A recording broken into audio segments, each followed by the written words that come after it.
Bonsoir et bienvenue dans cette étude concernant les personnages de la fin des temps. Ici, ce que je vais mettre en exergue, c'est la venue du Mahdi que les musulmans attendent, ainsi qu'Issa, le Jésus islamique qui devrait le suivre, donc venir après lui. Et je vais faire une analogie avec les éléments de la Bible en vous donnant une interprétation concernant les personnages qui doivent émerger à la fin, dans l'hypothèse où ces personnages émergent à la fin des temps. Et là, je vais vous parler des bêtes, des deux bêtes qui vont surgir dans Apocalypse 13. Et je vais vous expliquer pourquoi elles ressemblent très fortement à Isa et au Mahdi. Donc, ce que je vais vous dire clairement, c'est que les personnages dans Apocalypse 13, ils ressemblent vraiment aux personnages de l'islam. Des personnages qui sont attendus dans l'eschatologie islamique plutôt. Donc le Mahdi et Isa.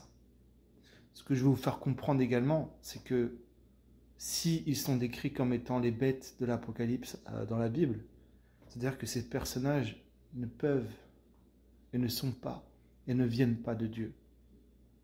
Et c'est pour ça que je prends le temps de faire une vidéo aujourd'hui, c'est pour que vous puissiez avoir de la matière pour mieux comprendre ces choses-là. Donc on va commencer une étude à partir d'Apocalypse 13. Dans Apocalypse 13, je vais vous partager un passage où une bête va émerger. Et il se tint sur le sable de la mer. Puis je vis monter de la mer une bête qui avait 10 cornes et 7 têtes, et sur ses cornes 10 diadèmes, et sur ses têtes des noms de blasphème. La bête que je vis était semblable à un léopard, ses pieds étaient comme ceux d'un ours, et sa gueule comme une gueule de lion. Le dragon lui donna sa puissance, son trône et une grande autorité. Et je vis l'une de ses têtes comme blessée à mort, mais sa blessure mortelle fut guérie, et toute la terre était en admiration derrière la bête. Ils adorèrent le dragon, parce qu'il avait donné l'autorité à la bête, et ils adorèrent la bête en disant « Qui est semblable à elle? Qui peut combattre contre elle ?» Et il lui fut donné une bouche qui proférait des paroles arrogantes et des blasphèmes, et il lui fut donné le pouvoir d'agir pendant 42 mois. Donc cette bête, fin en parenthèse, qui semble être le Mahdi, d'accord? Elle ouvrit sa bouche pour proférer des blasphèmes contre Dieu, pour blasphémer son nom et son tabernacle et ceux qui habitent dans le ciel. Et il lui fut donné de faire la guerre aux saints et de les vaincre, et il lui fut donné autorité sur toute tribu, tout peuple, toute langue et toute nation. Et tous les habitants de la terre l'adoreront. Le mot ici, c'est un mot aussi qui peut avoir le sens de mettre le front, le front au sol comme un signe de révérence. Ceux dont le nom n'a pas été écrit dès la fondation du monde dans le livre de l'agneau qui a été immolé. Le mot adorer ici, je m'arrête là. Le mot adorer en grec, c'est proskuneo. Vous avez vu qu'il y en a, ils vont me dire oui, mais on ne va pas adorer le Mahdi. Mais il y a marqué, on a traduit par adorer, et les habitants de la terre l'adoreront. Mais le mot qui est utilisé, c'est proskuneo, pardon. Et on va regarder la définition. Donc la première, c'est baiser la main de quelqu'un en marque de révérence. Et la deuxième définition, c'est parmi les orientaux, particulièrement les Perses, tomber sur les genoux et toucher la tête avec le front comme expression de profonde révérence, comme lui faire allégeance. Peut-être on pourrait, je ne sais pas si on ne peut pas parler de, comme vous savez à la mosquée, de mettre le front au sol. D'accord? Mais je ne veux pas troubler les auditeurs aujourd'hui en leur disant que ça fait référence à la prière. Ça, je ne pourrais pas l'affirmer. Mais en tout cas, moi, je pense que c'est plutôt dans le sens de faire allégeance. D'accord? Certains vont lui faire allégeance en se pliant, ce qui peut rappeler aussi un épisode de la Sunna où certains, je crois, ils voudront se prosterner devant Allah et il y en a, ils ne pourront pas. Fin de parenthèse. Parce que je ne pense même pas que ça a un rapport en vérité. Fin de parenthèse là-dessus. On voit ici que cette bête-là, elle semble être un émir. Pourquoi? Un homme politique. Pourquoi? Parce qu'elle ne fait pas comme des miracles. Elle a juste un pouvoir de force et il lui fut donné autorité sur beaucoup de choses. Il fut donné déjà d'une de faire la guerre aux saints, c'est possiblement les chrétiens, peut-être même les juifs. Il lui fut donné de faire la guerre aux saints et de les vaincre. C'est Dieu qui lui donne ce pouvoir-là. Dieu, il va l'autoriser à le faire. C'est autorisé, c'est pas le diable, c'est lui fut donné. Donc Dieu, il a permis que ça se passe comme ça. Et de les vaincre. Il lui fut donné aussi autorité sur toute tribu, tout peuple, toute langue et toute nation. Il lui fut donné. C'est-à-dire que comme Dieu lui a permis cela, mais il va lui permettre cela pendant un temps. D'accord? Et beaucoup, ils vont le suivre. Beaucoup, ils vont peut-être se prosterner, lui faire allégeance, etc. Il va être un grand leader, sûrement. Vous savez, il y a un mélange d'hypothèses aussi dans mon interprétation. Mais ça va être normalement un grand leader, un grand chef, un rassembleur, possiblement. Un leader, d'accord? Retenez le mot de leader. Donc là, cette bête-là, comme on dit, elle semble être le Mahdi. Faire peut-être la guerre aux chrétiens. Il devrait régner normalement pendant 3 ans et demi. Certains évangéliques disent 7 ans, dont 3 ans et demi avec une persécution. Donc on voit un homme, un chef important ici. Il n'y a pas marqué il fera la guerre aux musulmans, il fera la guerre aux païens, il fera la guerre aux saints, c'est-à-dire normalement les chrétiens, et peut-être même les juifs. Donc il y aura quelque chose qui va être particulier à ce niveau-là. Mais après cet émir, après cette bête-là qui apparaît, qui semble être le Mahdi ou la symbolique, la représentation d'un homme qui va être l'étendard comme peut-être de l'islam, ce Mahdi, cet émir, cette personne, va venir une autre personne. Comme par hasard, dirais-je, une autre personne va venir après, une autre entité, une autre bête va venir après. Regardez la suite. Donc là, pour moi, ça peut faire référence au Mahdi, la première bête, mais non, regardez la deuxième bête qui va apparaître. Puis je vis monter de la terre une autre bête, qui avait 2 cornes semblables à celles d'un agneau, et qui parlait comme un dragon. Donc on voit ici que la bête, celle-là, elle ressemble à la 2 cornes semblables à un agneau, mais elle parle comme un dragon. D'accord? Qu'est-ce que ça veut dire? D'après la Bible annotée, on lit que les 2 cornes semblables à celles d'un agneau ne sont pas un symbole de force et ne représentent pas 2 puissances réunies, mais signifient seulement que la bête avait toute l'apparence extérieure d'un agneau. On sait dans la Bible que Jésus est désigné comme l'agneau de Dieu. Donc possiblement ce que ça veut dire dans ce passage-là, c'est que en vérité, elle aura l'apparence d'un agneau, donc elle aura normalement l'apparence comme de Jésus. Elle va ressembler à Jésus-Christ. Elle aura l'apparence de Jésus. Mais elle dit, ça c'est l'interprétation que je donne, mais elle parlait comme un dragon. Donc elle parlait comme Satan, comme le Shaitan, comme le diable. Donc vous avez remarqué ici, mes frères et sœurs musulmans ou chrétiens, qu'on voit 2 bêtes. Une première, elle semble être un leader, un homme influent, et après, une autre bête qui apparaît, qui ressemble à un Jésus. Ça vous rappelle rien, mes frères et sœurs musulmans, que ce que vous attendez? Un émir et Aïssa, Jésus? Donc, qu'est-ce qu'il va faire? Elle va faire cette bête. Est-ce qu'elle va faire des miracles? Regardez, elle exerçait l'autorité de la première bête en sa présence. Et elle faisait que la terre et ses habitants adoraient la première bête dont la blessure mortelle avait été guérie. On a vu, premièrement, que le mot adorer peut avoir la traduction, on peut la traduire parmi les orientaux, tomber sur les genoux et toucher la terre avec le front, comme expression de profonde révérence. D'accord?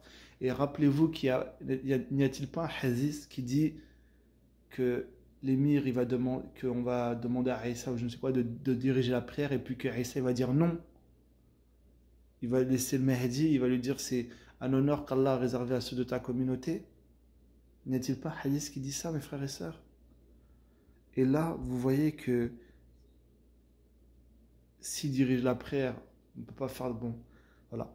Mais on voit qu'il y a peut-être comme une analogie à faire entre ce que vous croyez dans les hadiths qui disent, voilà, Jésus va donner il va donner pas l'autorité, mais il va dire à ce que les gens, peut-être même l'autorité, effectivement, puisqu'il va lui dire de diriger la prière. Vous voyez ce que je veux dire dans l'islam? Et là, on voit exactement comme peut-être la même chose.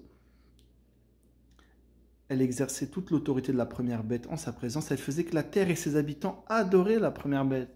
Elle a fait peut-être que se prosterner lui fasse allégeance, en tout cas, à cette première bête. Elle faisait que les gens fassent allégeance à cette bête-là, qui est normalement, possiblement, le Mahdi. Et ils vont dire, faites-lui allégeance. C'est lui qui dirigera la prière, peut-être. C'est lui l'émir, faites-lui confiance. Devant Jean-Paul II, devant les papes, etc. Les gens ils vont dire, waouh, Jésus, finalement, il était musulman, il demande à ce qu'on suive cet émir, donc on va le suivre. Si c'est Jésus qui nous le demande. Mais rappelez-vous que tout ce que je vous lis, ici c'est dans l'Apocalypse, chapitre 13. Euh, la Bible a noté, elle dit qu'il avait l'apparence extérieure d'un agneau, que ce n'est pas des symboles de puissance ou autre, c'est qu'elle avait la symbolique d'un agneau. D'accord? Comme vous le voyez sur le collage que j'ai fait ici, on voit comme à gauche ce qui semble être le Mahdi, et à droite, un Christ semblable, avec deux cornes semblables à un agneau, mais qui parle comme un dragon. Possiblement, Aïssa, il va ressembler à Jésus. Il n'aura pas des cornes physiques. C'est la symbolique sûrement de qui il sera. Donc on voit comme le dessin islamique représenté, correspondre un peu, aussi en tout, à ce que je vous dis aujourd'hui.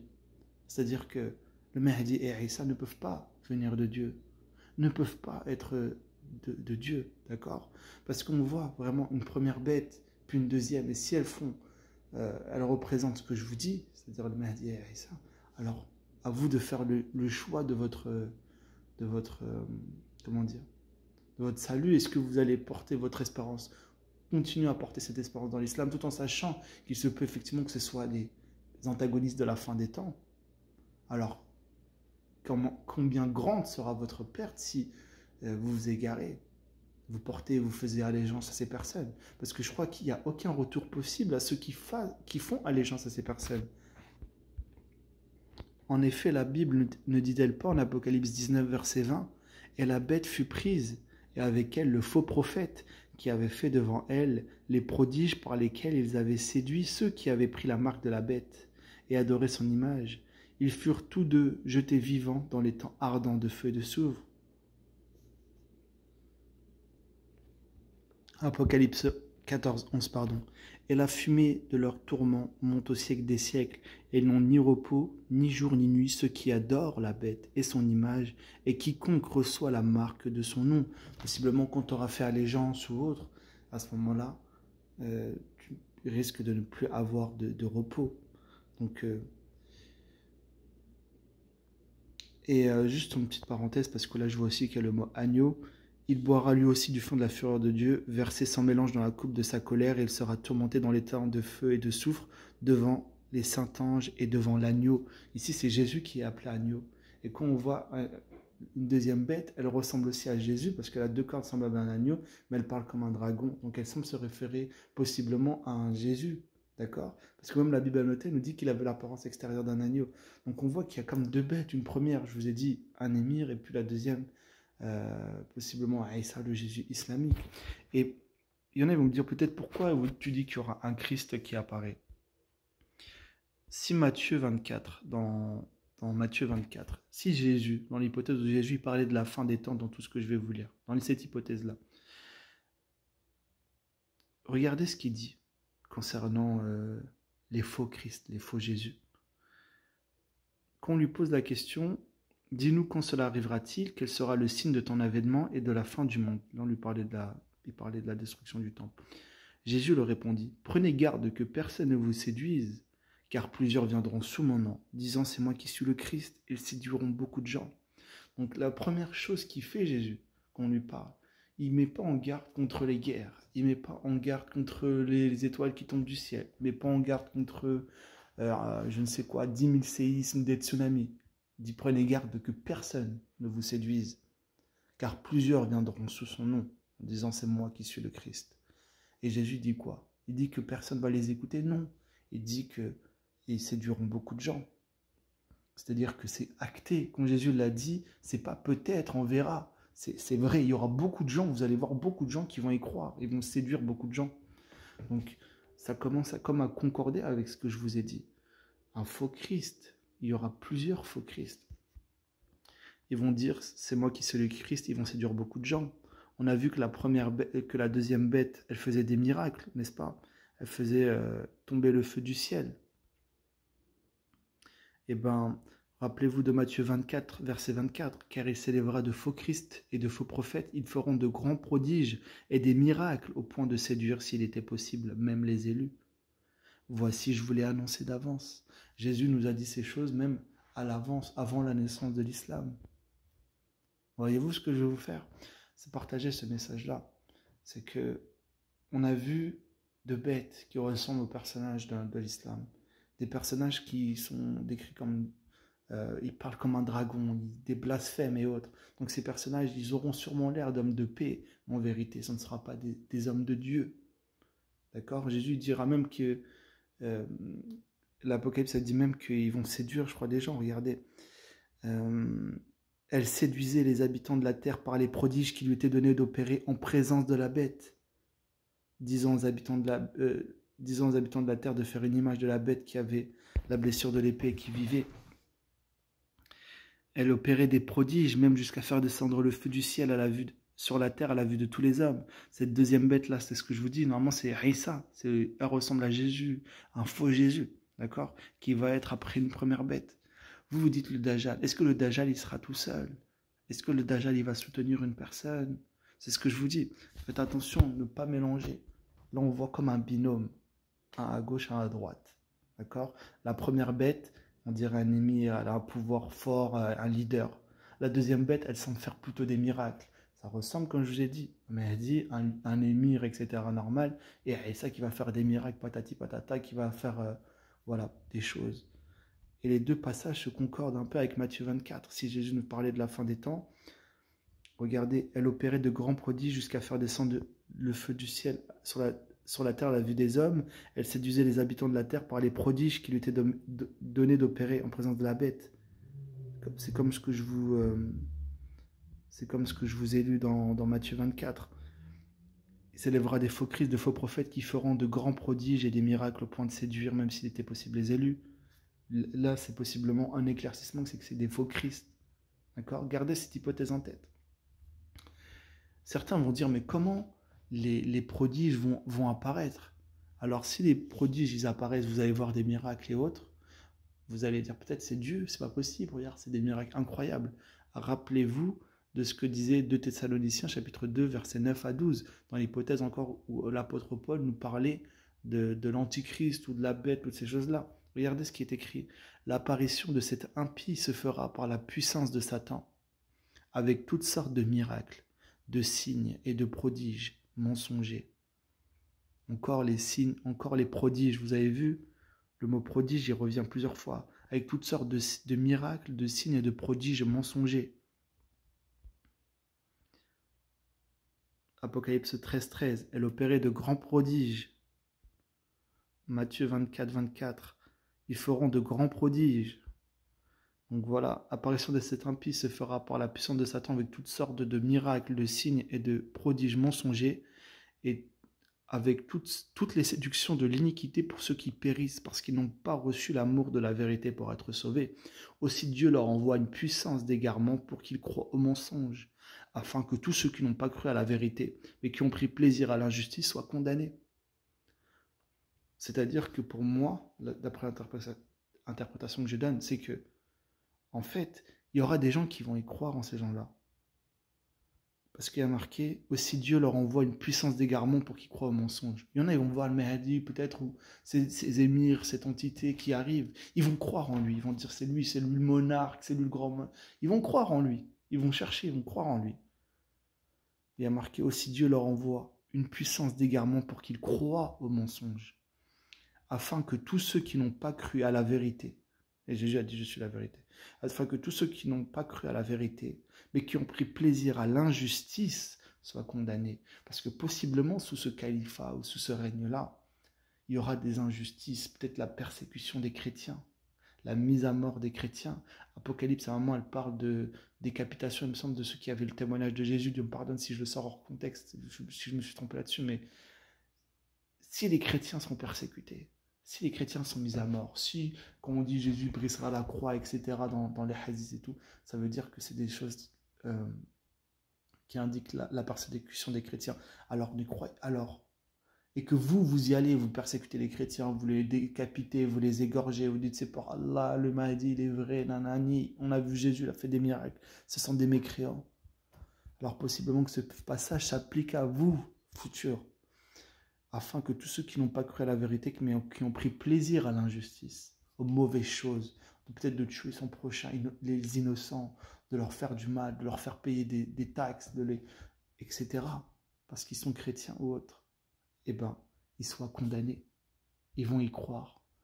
Mais leur fin, la fin de tous ceux qui auront fait ça, parce que on a vu que c'est Dieu qui va permettre que cette entité, cette bête-là, elle ait le pouvoir d'agir. C'est Dieu qui a marqué. Voilà, je parle avec des pincettes.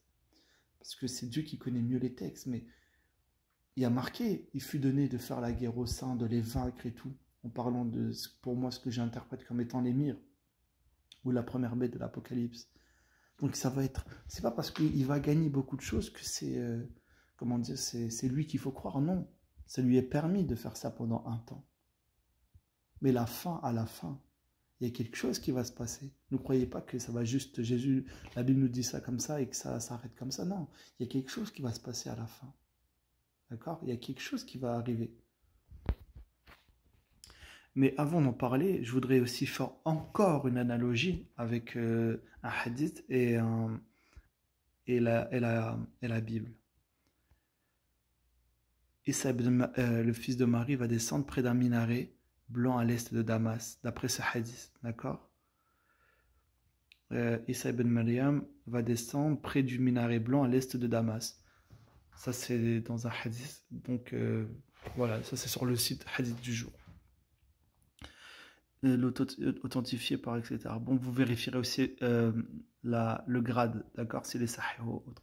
Et vous allez voir que ce hadith-là, il dit que Jésus va descendre à côté d'un minaret blanc à l'est de Damas, est-ce que c'est une bonne chose, mes frères et sœurs musulmans? Est-ce que c'est une bonne chose? Parce que normalement, ce hadith, il annonce le futur, c'est incroyable, c'est un prophétie. Est-ce que c'est une bonne chose de dire que Jésus va descendre à tel endroit ou tel endroit? Regardez ce que disait Jésus. Encore dans les mêmes passages, hein, je vous cite que le Matthieu 24 et Apocalypse 13 depuis tout à l'heure, et de Thessaloniciens, il n'y a que trois passages de la Bible que je vous donne depuis tout à l'heure. Regardez ce que Jésus dit.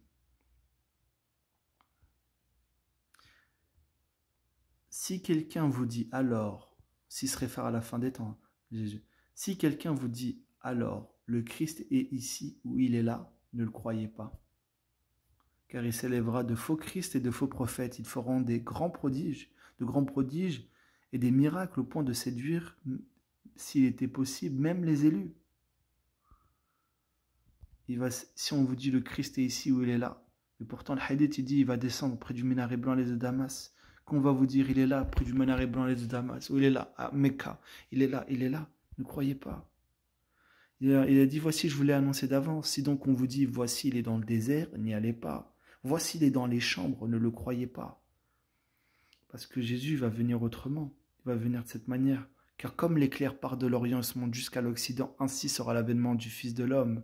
En quelques lieux que soit le cadavre, là s'assembleront les aigles. C'est le moment normalement où Jésus va venir. La bête et le faux prophète, ils vont être jetés dans les temps de feu. L'impie, tout ça, à l'éclat de sa venue, à l'éclat de son avènement, au moment où il va apparaître, par le souffle de sa bouche, ça va être fini tout ça.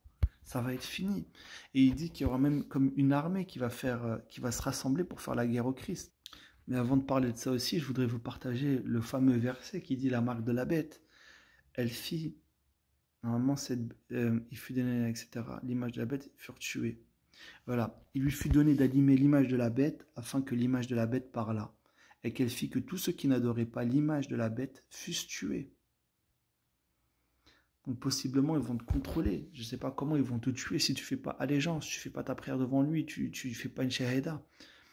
Et elle fit que tous, petits et grands, riches, pauvres, libres et esclaves, reçurent une marque sur leur main droite ou le front, que personne ne peut acheter ni vendre sans avoir la marque, le nom de la bête ou le nombre de son nom. C'est ici la sagesse, que celui qui a de l'intelligence calcule le nombre de la bête, car c'est un nombre d'hommes et son nombre est 666.